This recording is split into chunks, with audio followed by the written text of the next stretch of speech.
Good afternoon, ladies and gentlemen. Please stay tuned. Our program will begin momentarily.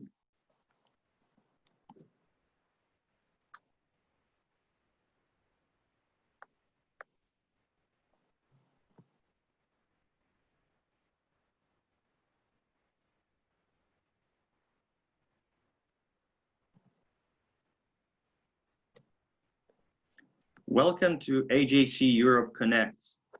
My name is Sebastian Rajak and I'm the acting director of AJC Central Europe. Today we are starting a series of webinars that we have labeled Media Literacy 101. During today's meeting, we will focus on the issue of disinformation, not exclusively in light of coronavirus, but in the broader context of a global flooding of mis and disinformation that we have witnessed over the last couple of years. Since the coronavirus pandemic erupted, leaders in the democratic world have responded in various ways to what constitutes a global health crisis. But some states and non-state actors have been trying to take advantage of the situation and spread all sorts of messages that are not exactly credible information.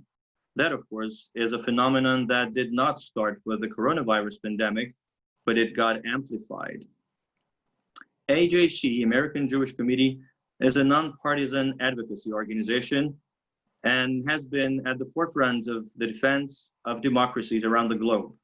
AJC Central Europe is an office that was opened in 2017 and covers 7 countries: Lithuania, Latvia, Estonia, Poland, the Czech Republic, Hungary, and Slovakia. This webinar has been prepared in cooperation between AJC Central Europe and the Civic Resilience Initiative, an NGO based in Vilnius. It is my pleasure now to give the floor to Tomas Kazulenas, Director of the Civic Resilience Initiative. Over to you, Tomas.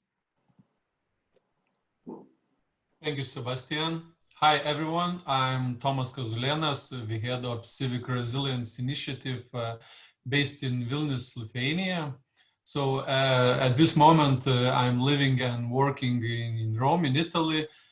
Just before the quarantine, I had an opportunity to visit Israel and participate in AJC interchange program and meet Barnabas and Sebastian from AJC office in Warsaw.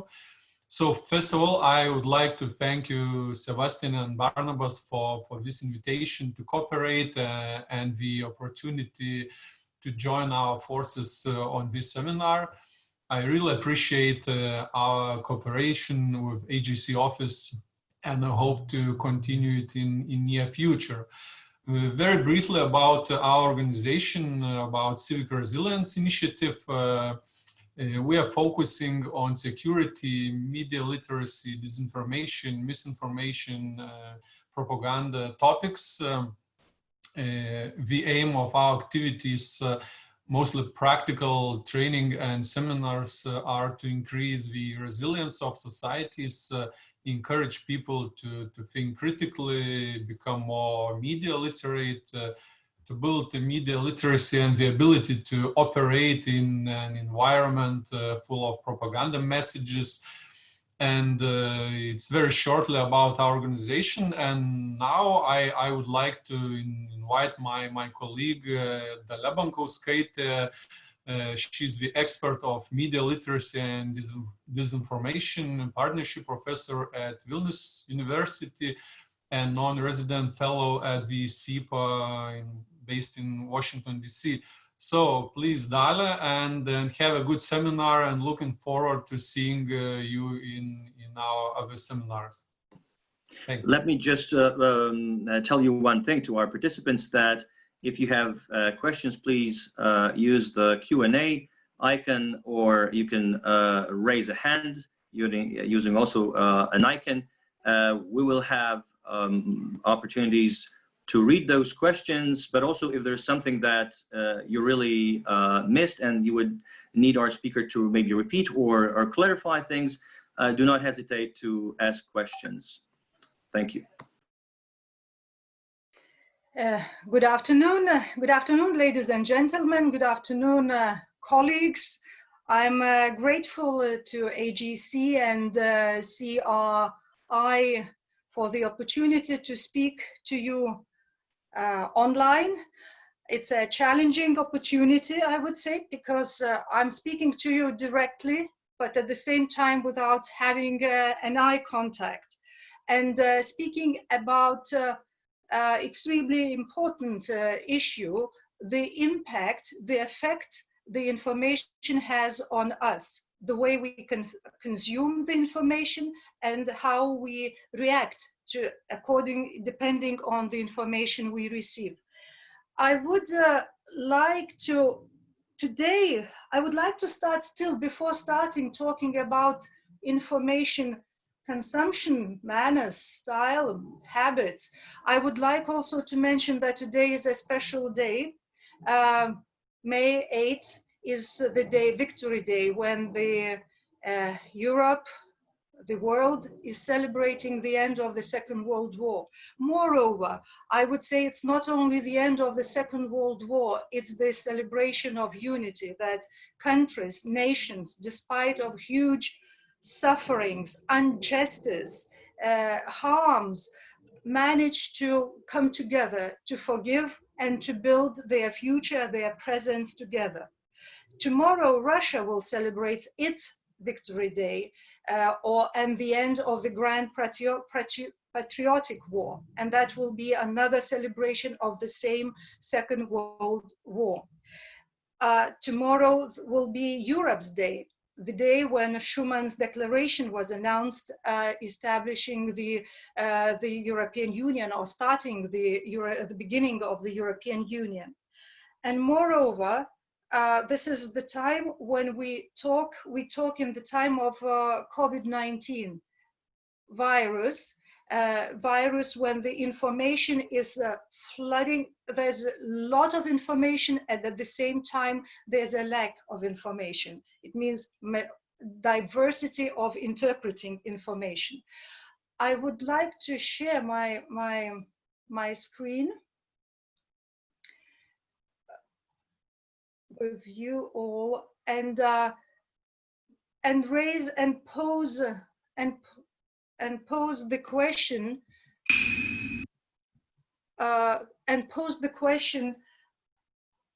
what is how do you think, what is the information? On the one hand, it's a very easy answer. Information is our environment. Actually everything, all the environment, all the milieu communicates to us, sends certain messages. The question, and we understand the messages depending on the perception, how we perceive that. And the perceptions are again defined, conditioned by different factors. On the other hand, information is also a very what is information is also a very complicated question, because is it facts, or is the information fake news? Can be that also an information? The thing becomes even more complicated if we refer to prominent thinker Zygmunt Bauman, who said that we live in the liquid modernity. Can the information space be secure when we live in liquid modernity that is marked by uncertainty, by social changes, huge social changes, by insecurity, volatility, by individualism and globalism? And this is where I would like to share with you a video, a promotion video by journalists, Reporters Without Borders, the initiative that they take a stand of the importance of the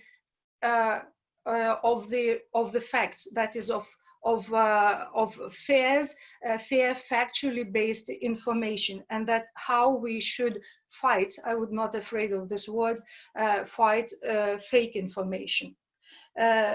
Moreover, survey analysis show that fake news circulate more easily just because of our biased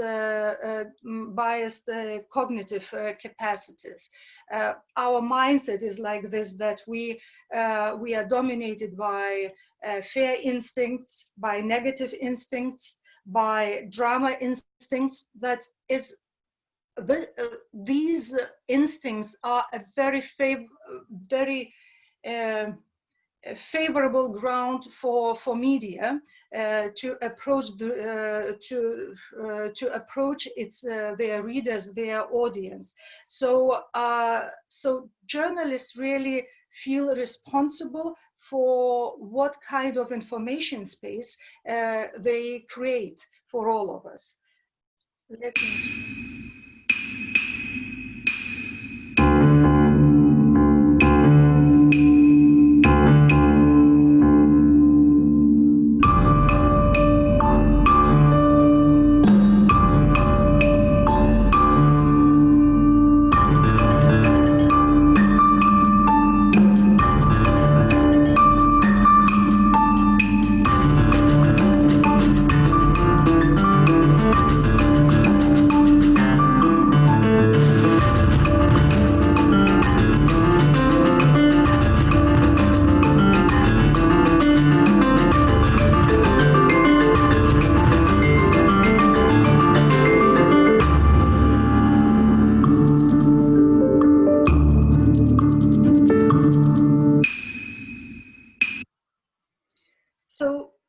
During my presentation, and actually I don't like this word presentation, that should be still dialogue, even if I'm talking via camera, we are talking online.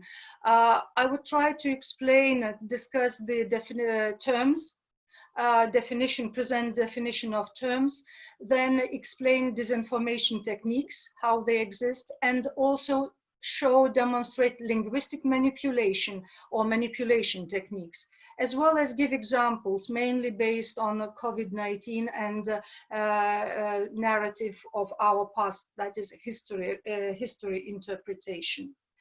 So definitions. What is, there are terms that are currently used: misinformation, disinformation, malinformation. In principle, manipulation by information is an old thing. That's nothing new. It's old as the world, or usually sometimes experts joke that this is the old wine in a new bottle. Every time a new technology is invented, we talk about manipulation, with the manipulation of information as a new phenomena. So misinformation is usually just unintentional mistakes. It happens because you might simply be wrong, you might misunderstood, you simply, because of lack of knowledge, or you didn't have the data available, and that's why you presented information as you had at that moment. The important feature of this misinformation, an intentional feature, is that usually, if we talk about media people, about producers of information, they apologize, they correct these mistakes, they make it public and acknowledge. Disinformation is already intentional action, and it is a biased information. It's a conscious action with the purpose to manipulate, to present case information the way to affect the opponent's behavior. And it depends where you stand and what are your goals. That's the way you tailor your disinformation activities. And the latest stage, or the toughest one, is malinformation. Malinformation or malign information, it is really meant to harm other person, to cause damage. And the distinction, again, a very conscious action. And I think the most important thing, that malign information or malinformation is regulated by law. There are laws that forbid hate speeches, slander, hacks, disclosure of private information, etc. So you can stand up and defend your rights against malign information. While disinformation is this gray zone where it is not regulated by law. Because as I will show later in going through the manipulation techniques, actually you talk the truth, facts, but they might be chosen selectively. And it is manipulated. So my question to you would be, what do you think? What are the biggest problems in our countries, or in your country, in my country? Misinformation, disinformation, or malinformation? I know that I can't hear your voices, so I will continue more relying on Lithuanian case. In Lithuania, I would say the information space is dominated by disinformation. And disinformation, very conscious action, and conscious action produced by hostile parties. Hostile parties, some are in within Lithuania, acting in Lithuania, and hostile parties acting outside Lithuania. Sorry, I have to go back.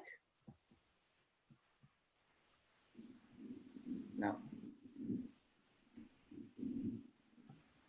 So my apologies. I want to go back. This is what I want to share with you another case, that went viral a year ago. And I think that most probably you heard about it. It's an American politician. It's a speaker of House of Representatives, Nancy Pelosi. And that was broadcasted, doctored video, amended. Her speech was amended and then went virus. Let me show you.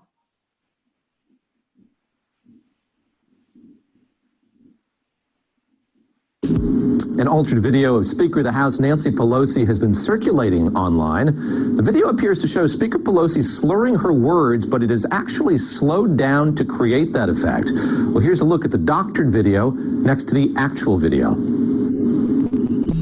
We want to give this president the opportunity to do something historic for our country. We want to give this president the opportunity do something historic for our country. Jacob Ward covers tech for us.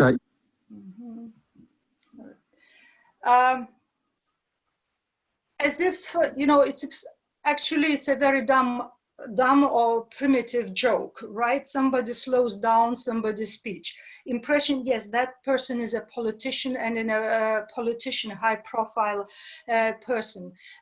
Yes, the effect is as it is. It looks like the person is blaring the words as if as not being sound.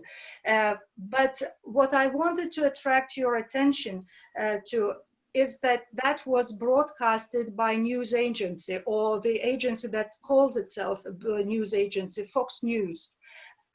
Moreover, that another politician, the president of United States, tweeted with a reference to this viral video, which went on social media viral. My question would be, or questioning actually the ethics of journalistic ethics behaving in these cases. Because this is not only deep fake that we know how happens and how persuasive that might be. Just, I would say, a stupid joke that relates to a high-profile politician. And this is the behavior of stakeholders in communication process. What are the roles of the stakeholders, of participants of the communication process, and what are their responsibilities?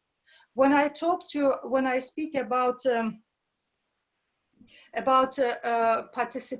communication process, I talk about the designer, the owner of the message, communicator, the channel, and the recipients, the audience. And this is where I think we currently, if we talk about disinformation, and usually we use another word, fake news, we also think we forget, we mostly focus on the source or the producer of this information, which is very important. But at the same time, we less focus on the recipient with the target audience, because I think that currently we have to start asking and paying more attention on the recipient, to be more demanding to the media. First of all, that becomes the channel as well as producer of fake news in this case. What I have now, I would like to share with you the how disinformation functions. If we assume already that disinformation is produced by actors, by hostile actors that have malign intentions, hostile intentions. So that's done in a very using, I would say, positive communication techniques. It's persuasive communication to make it very trustworthy, very real. So that is based on real facts, on reality, and making the news, this disinformation, very relevant to the situation. First of all, the hostile parties that produce such disinformation, they monitor your information environment, your society's life, and identify issues of high resonance among public, the most sensitive ones. In Lithuanian case, and I think that in this case, Lithuania is not an exception. They focus on the most sensitive things that are relevant to people's health, security, economic well-being, social well-being, their family surrounding. So they choose these parts and then select particular topics, that is, split this big story that they want to address into a very case-by-case stories, that is subplots or short stories, and then they tell the story as if supporting the main message. We call it narrative, and they choose the right channels, how to reach these target groups, and they try to do the spillover effect, that is that disinformation, that fake news or lies get viral, that is become shared, it's spillover effect, and then they monitor the reaction, people's reaction or society's reaction, and if that's not successful, they choose another topic, another opportunity, or if not, then they just continue repeating it from a different perspective, keeping that on the same way.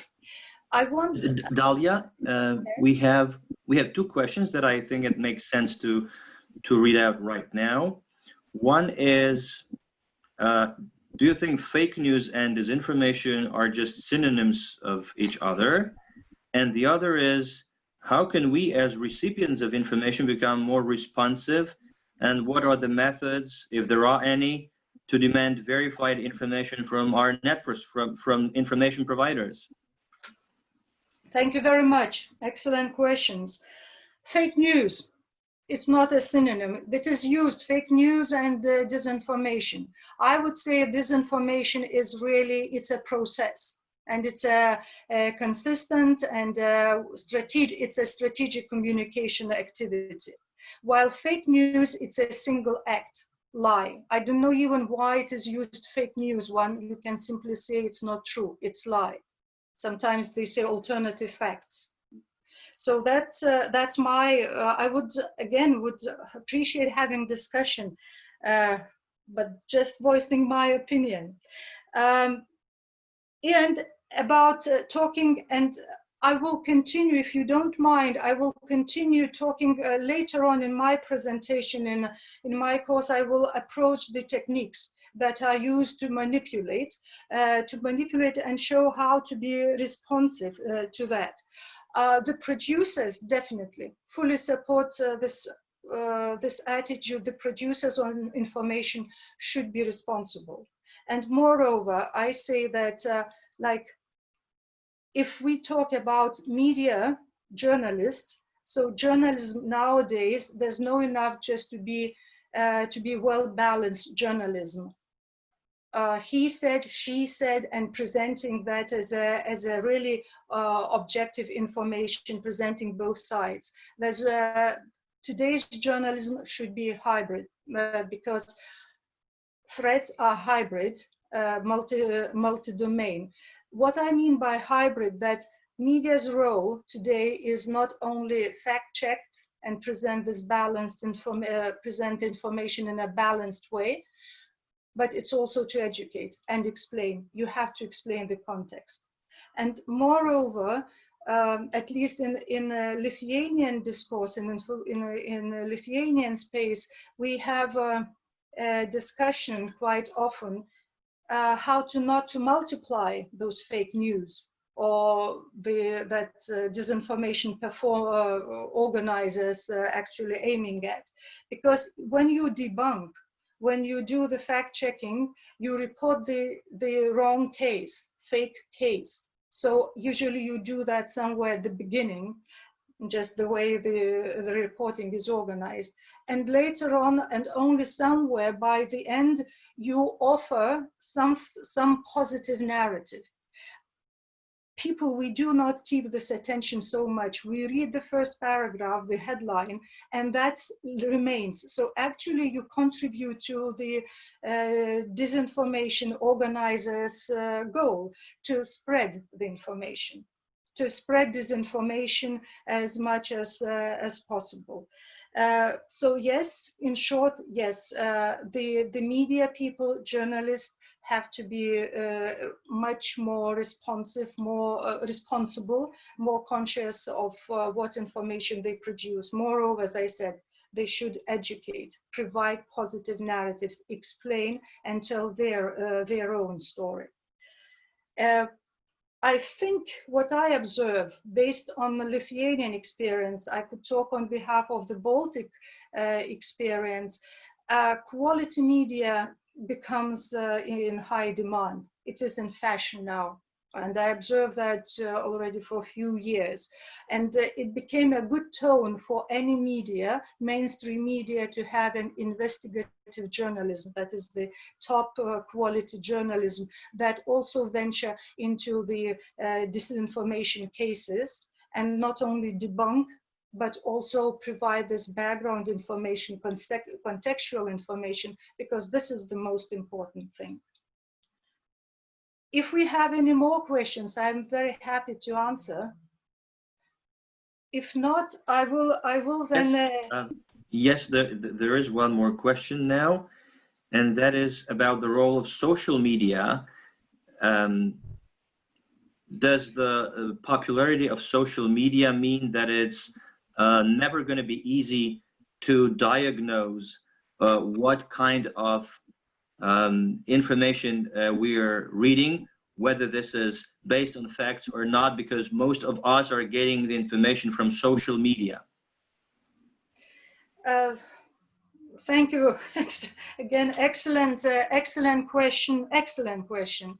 Yes, this is the major concern, and there's no answer, there's no right answer. It's an open question because the social media is developing, and actually everyone can be a journalist or information producer and disinformation producer. So there are two things. One thing is the platforms, social media platforms, those who they really, like Facebook, Google, YouTube, Twitter, and others, we really read the news, how they monitor their platforms, and they launch many different initiatives. Google, responsible journalism, Facebook closing different sites, troll sites, or any groups that instigate malign activities, harmful activities in the public space. Twitter closes accounts. So platforms, social platforms, they become socially responsible and take these measures. I would say that now we have already to focus also to politicians, more really focusing on what role they have in partnership with the social media platforms. That they have to be more and more responsible and actually focusing on building resilient societies within their countries. And this is to do about education. I don't think anybody could think of anything better, but a critical thinking person is groomed from their primary school. So it's so important really to educate, to train people to know their identity, to know their culture, their history, and to encourage a critically thinking person. That is to create demand for quality information, and that could be done only by politicians, that is by governments, by their programs. If so, I would then, if it is okay, I will continue. And I stopped. I talked about still focusing mainly on disinformation, saying that Lithuanian information space is dominated by disinformation. If coming back to my previous question, what is the greatest biggest problem to our societies? I would like to share, since we talk at the time of coronavirus. And this is a time full of paradox from the point of information, because at the same time we have loads of information, all kind of stories about corona, about COVID-19, about causes and consequences. At the same time, we have so little of information, factual information that would help us to answer the questions that are raised by the pandemic, how it develops. And it's fair, because this phenomena is totally, the coronavirus is a totally new phenomena. However, the fact that COVID-19 as a phenomena, COVID-19 pandemic, is intended to be used and abused for disinformation and sometimes already malign information purposes. That's true, and it's old. It's a very old. It's nothing new, I would say. In Lithuanian space, starting from February 1st, since Lithuanian government institutions monitor information space in Lithuania very precisely, so we identified about 750 different types of disinformation or information attacks, and if to group. So these main topics that relate to COVID-19 is actually are addressed, are structured the way to question the Western democratic world, building distressed Western democratic world, and mainly United States. It's a lot of conspiracy theory techniques are used.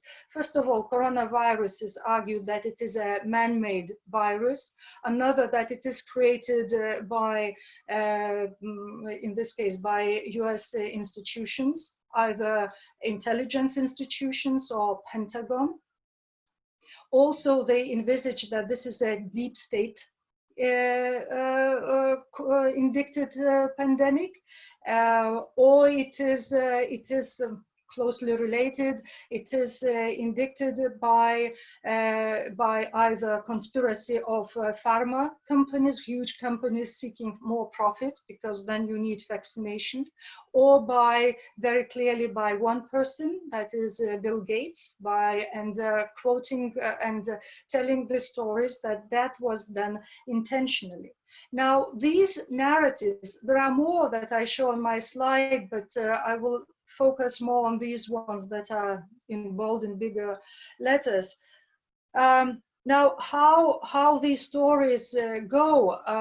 First of all, it is argued, and it is circulated in by both on YouTube and on fringe online media, and then multiplied on social media in different anti-vaccine groups, by individuals or by sites, that tell the story that relating to 2009, the event that took place, the gathering of wealthy people gathering in London to discuss different to discuss the developments of the world and the questions of philanthropy. And that was, at least in Lithuanian space, it is articulated as if it is a conspiracy. At that time, already in 2009, the wealthy people gathered Bill Gates, George Soros, to conspire on decreasing numbers of population on the planet, which is not true. And this is as Wall Street Journal reported, that actually there were many questions on philanthropy, on tendencies, global tendencies, and also talking about the numbers of population on the planet, but not really aiming at depopulation. Now, it's easy for me to talk like this, but how for those who consume this conspiracy theory, I see more questions coming. How to know them, how to recognize these things for them to be critical about this information. Checking, fact checking. You have yourself to check your source. Check the data, see the reputation of the author, but first of all, check your source. Moreover, like another conspiracy theory about COVID-19 in Lithuania circulates, that again, it's a conspiracy of billionaires, Bill Gates, that is actually controls the World Health Organization, and fake news present data which is totally wrong, because that's the contribution of Gates Foundation on a particular program. While on your right side, you see the budget of the World Health Organization and the structure of the budget and the income, that the main income is from member states contributions.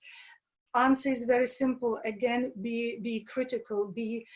Check the information. Sometimes when I say easy to say be critical, I'm critical, but I still believe. I think you can use a very simple metaphor. Do you drink any water from anywhere? I hardly believe that you would not question, looking at the water, you would think where it comes from, what kind of water, what consistency, and what is the source of this water. It's exactly the same with information. Whatever social media, mainstream media, make sure that you drink from you trust the source of information that you want to consume. Should I stop here to take questions, or I would like to... Yes, there are two questions. Yeah. There are two questions. Here's the first one.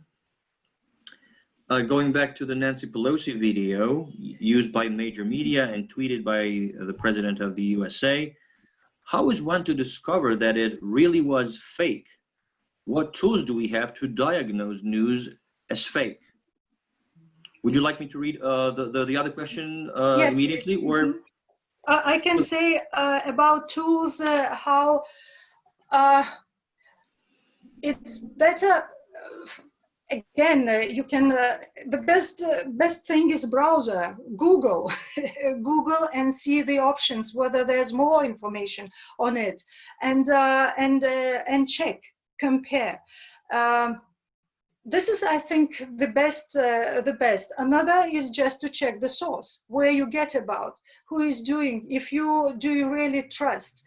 If it is so viral, check whether there's no another additional source. At least compare two sources. Tools in exactly the Google browser easily helps to do that for fact checking. And I would immediately encourage you to subscribe to next week's presentation, where my colleague will speak exactly on tools, how to using open source tools available in open source to be able to check whether what is true, what is not. So I guess in this particular case, what you're suggesting is to try and look for other media outlets who also published this speech by Nancy Pelosi, and compare. If there's something you're not sure about, if you have doubts, try to find the same video from a different source. Is that right? Absolutely. Even if, yes, Sebastian, that's correct. And even you can do that doctored Nancy Pelosi or Nancy Pelosi speech on that particular day, right? So you see the event, and then you check and you see what internet offers you, how many choices, and you will see that this is the only fake mock video that was produced. Okay, thank you. So may I read the other question now? Yes, please. Disinformation is not only a process, but at the same time a tool, and it has been used since the beginning of civilizations, and it is used by everybody, by governments, foreign countries, terrorists. Why are we paying so much attention to disinformation just now? Could it be because for a moment governments are not able to control information effectively? It's tough. Thank you for the question.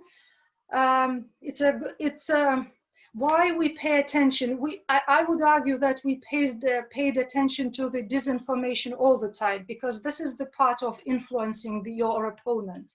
And disinformation is used as part of warfare techniques. It's a very typical thing that the best war is won without really having going kinetic. That is affecting, subverting the society, your target society. In this way, this disinformation becomes very, very dangerous weapon, because you subvert, you infringe you undermine the trust of the society to the government. You undermine the support to the government, to the political destination, to the politics of the government. So actually, such societies are no longer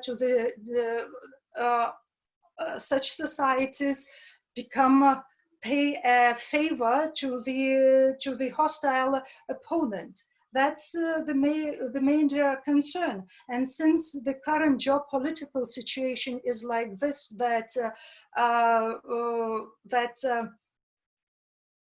your information space is attacked with lies, that undermine, try to subvert, actually I don't know the other better word, your society, to corrupt your society by wrong understanding, undermine the loyalty to your country, to believe in your country, in yourself, we would consider that this is a very, you can't avoid not paying attention to disinformation, especially when today's technologies allow to do that.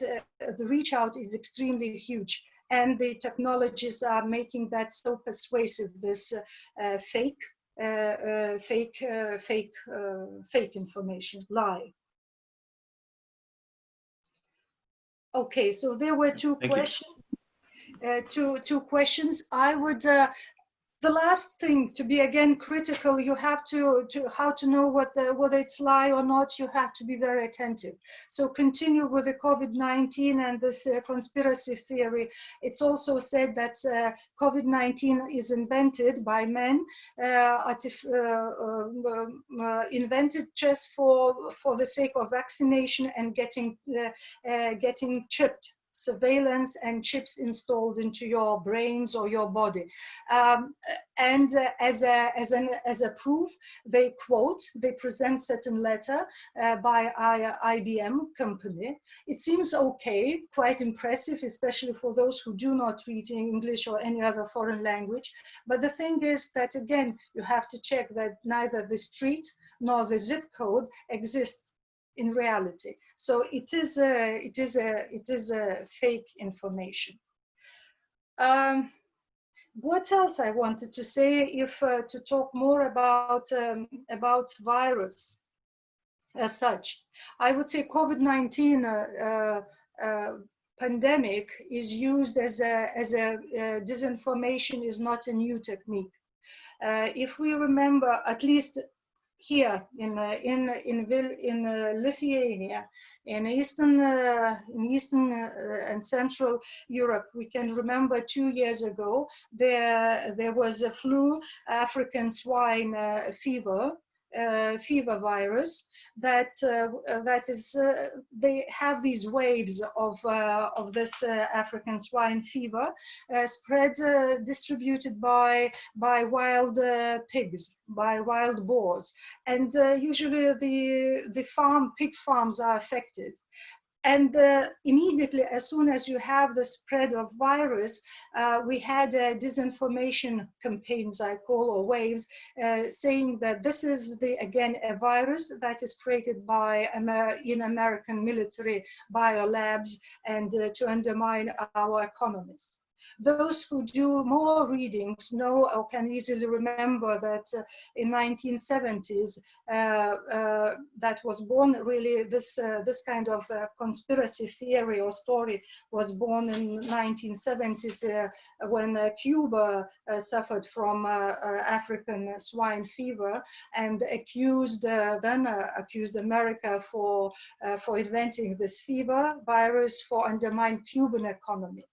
Later on, we also had later on in 80s when the rise of AIDS, HIV virus was identified. Again, conspiracy came in 80s, instigated at that time by the Soviets. That again, it is a conspiracy plan, American plan, born in biolabs to wipe out homosexuals and forward their interest. So every time there was an idea, whether it is Pentagon or CIA, that tries to do some harm to the rest of the world to further their interests. I think that these such conspiracy theories are the most effective ones, because as psychologists note that even the most rational people sometimes buy into conspiracy theories as a way to react to the uncertainty and powerlessness in the modern world. And conspiracy theories about threats to human life, to health, to human existence are extremely strong and are very effective in sowing this dissatisfaction, mistrust, confusion, and fear among society. Because then you distrust your government, whether they do that, whether they really do the most to protect you. You distrust your doctors. You distrust the whole system. You distrust your state, and you become very vulnerable, susceptible to any information.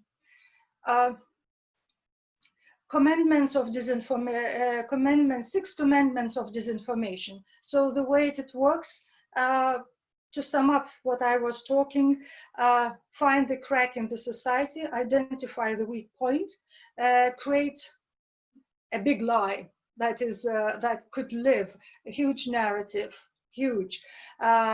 Then use certain factors that are true selectively. Of course, hide. Don't show yourself. Don't show your source, and always deny, even if they point to you. Also, anyway, deny that, and also find those who multipliers. Sometimes they are called useful idiots, and be consistent. This is consistency is the success for any activities, but for disinformation as well. That should run for years and years and be repetitive. Just to give a small break of how important it is, the perceptions, and especially to have contextual understanding of the situation. I just want to share the video I want to share the video.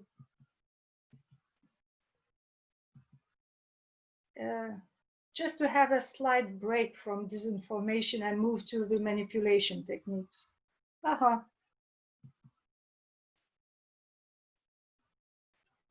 Das hier ist mein Sektor. Das hier ist das wichtigste Gerät des Küstenwächters. Das Gerät. Überlebensradar.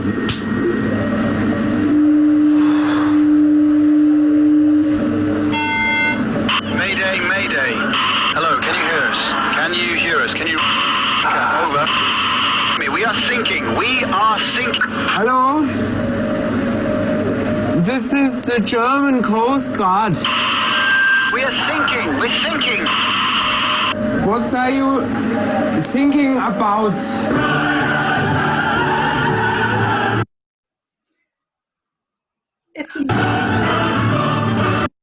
Das hier ist mein Sektor.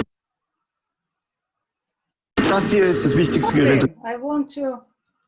Das hier ist. Why? Okay. So I have another, a little, not so much time left. Do we have any questions? And then I will introduce to you manipulation techniques in a nutshell. I think no new questions for now. So, if I may ask, Dalia, how many more slides do you want to show? I would like to show 2 or 3 slides. Great. Because this is the list of manipulation techniques that are usually done when you read the text. You don't recognize its linguistic twist, but being aware of them, that helps you to identify, to be critical, and to answer to the first question, how we should know, how we should check, and how we get more aware whether the information is trustworthy or not. So usually, to be persuasive in disinformation, as I said, there's nothing illegal. It's not regulated by law, and it's not illegal. So usually it is exaggeration. It is emotionally loaded, and you do something with a dramatic. You are telling the story with a dramatic tone. You use false visuals. It might be the story about something totally different, but you take a picture, and usually a wrong picture from a different event, but to make it very true. You use wrong headlines. Although the story below is correct and the facts in principle are correct, but the headlines, like I show here, it's in Lithuanian, it's wrong, it's misleading. It's played on the fact that people do not read the whole stories, they scan. So it's misleading. Also, if you manipulate, you choose the facts and you stack them the way you want to prove your cause, to make it more. This is a typical, at least in Lithuanian experience, this is the typical, the Kremlin typically use this selective choice of facts that are presented in the story. Ping pong.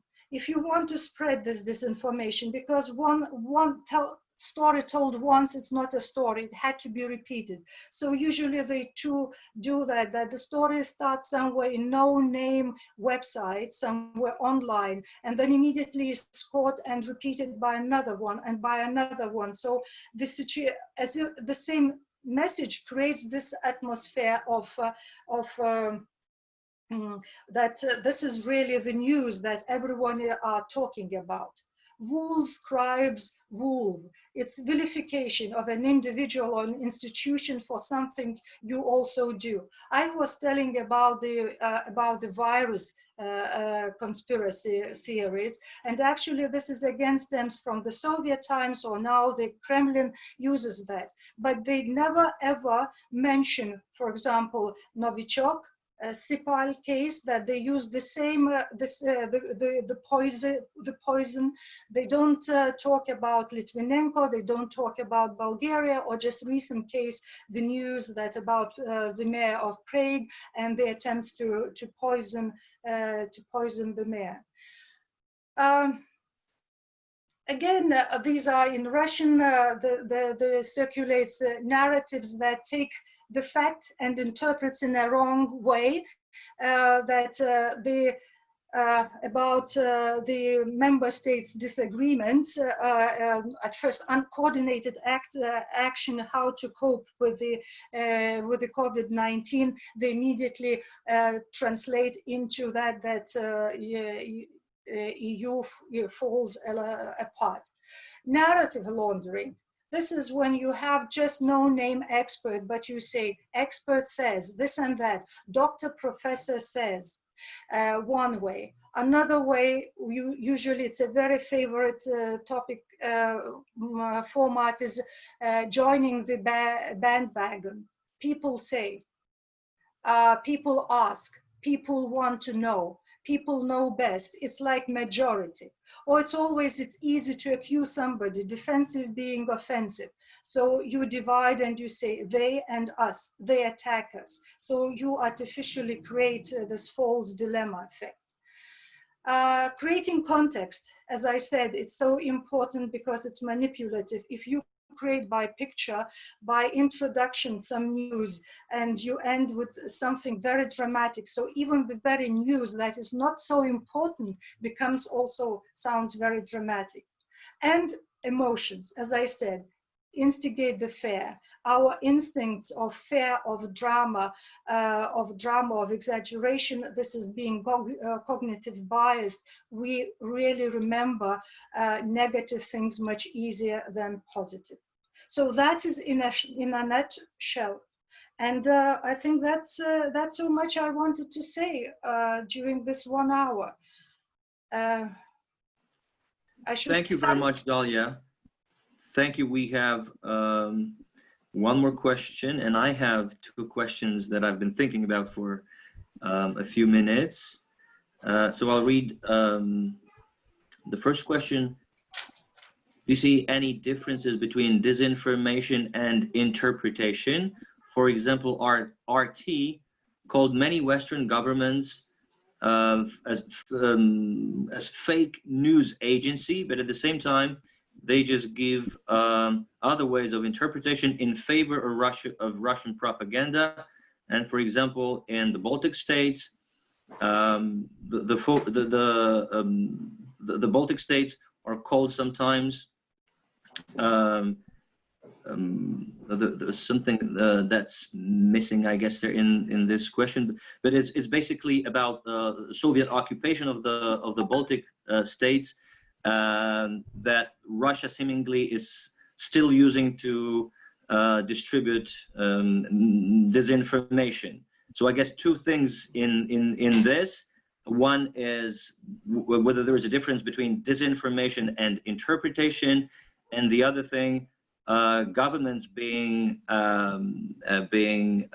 scapegoated as the sources of misinformation by other governments. I really appreciate today's audience and the questions. It's deep thinking questions. I would say it's a demagogical thing if we say, oh, I interpret in a wrong way. It's not a disinformation, because this is exactly where we led into nothing wrong, right? What is truth? There's no truth. It depends where you stand. Might be, but usually start benchmarking whether it is harmful or not, whether this is hostile or not, what is the purpose of this interpretation or of this interpretation question. RT, if you notice, at first it seems very attractive because it all the time criticizes as if raising the questions, problematic questions, but they never ever offer any solution. And this is the first sign of demagogy and disinformation. Disinformation, which is in this case equal to interpretation. Do we have still time, Sebastian, to talk?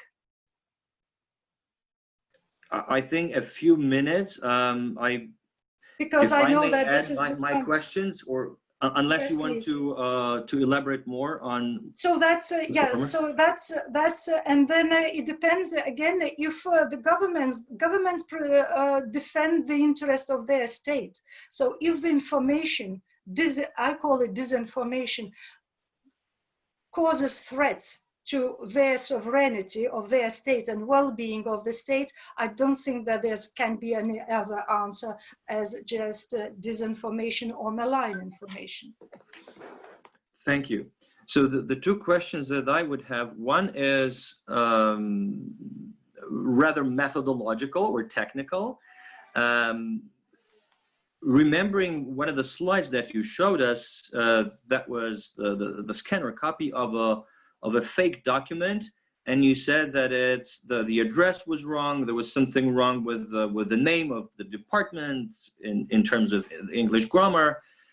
Now, the conclusion for me would be that sometimes, or maybe quite often even, for information recipients, information consumers to spot mis or disinformation, you really have to read very carefully, even the tiny little bits of information, even the address on a sheet, on a document, in order to be able to at least start having some doubts.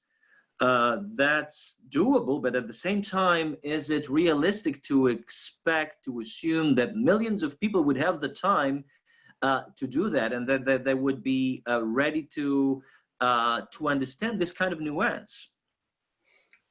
Sebastian, you're absolutely right. This is the example how dangerous, how damaging might be the disinformation. Because exactly that's their purpose, is to deceive us. So that's the arguments they put forward.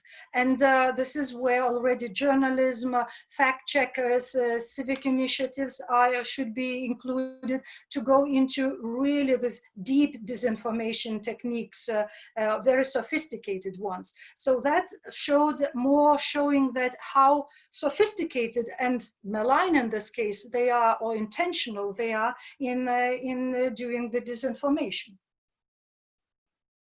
Thank you.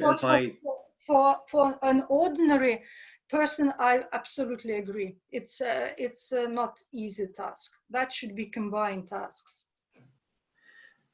Thank you, Dalia. And my second question is a policy question, actually. At the beginning of your presentation, you said how much important it is to think critically and to be able to be a critical, recipient and consumer of information. So the question for me, and that's a question I'd like to ask both you and Thomas, is it not the time to include a new curricula in schools for children to be able to be educated how to become an intelligent, skillful information consumer? We have civic education, we have education for civic safety. Is it not time now to also teach children how to be able to distinguish fake news, to be, a little bit of a police officer who wants to know whether the information they are getting is true or not? This kind of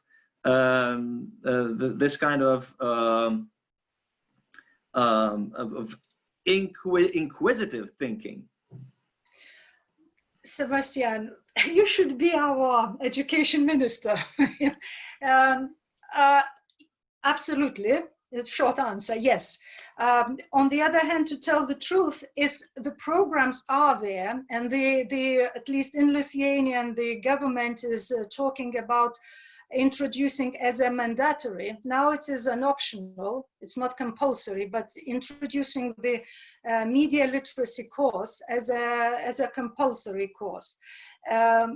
And maybe it's not necessarily described like now we are learning media literacy, because media literacy sometimes is taken as an all catchphrase. There's so many things, but that it should be in a smart way integrated into teaching other subjects: history, IT, languages, civic resilience, civic identity building, so many other subjects that you have to be critically thinking and trained that from, as I said, from the kindergarten, from your family.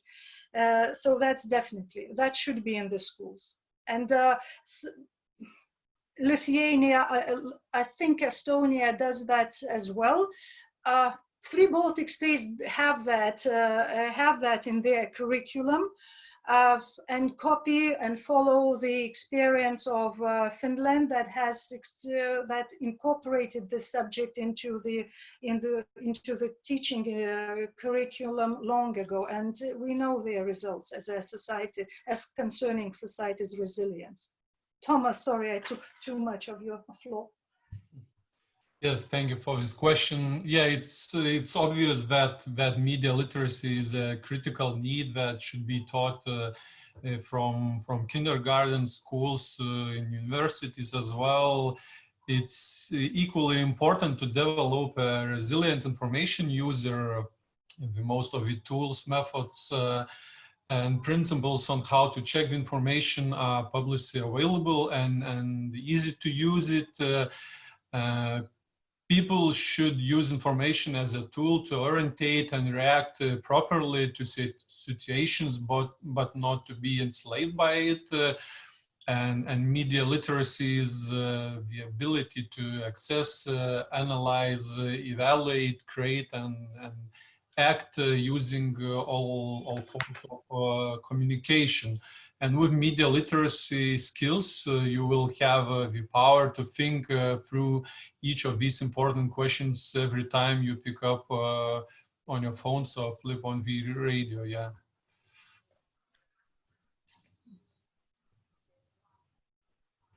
Thank you, Dalia, and thank you, Thomas. I think we have had a super interesting hour, more than an hour.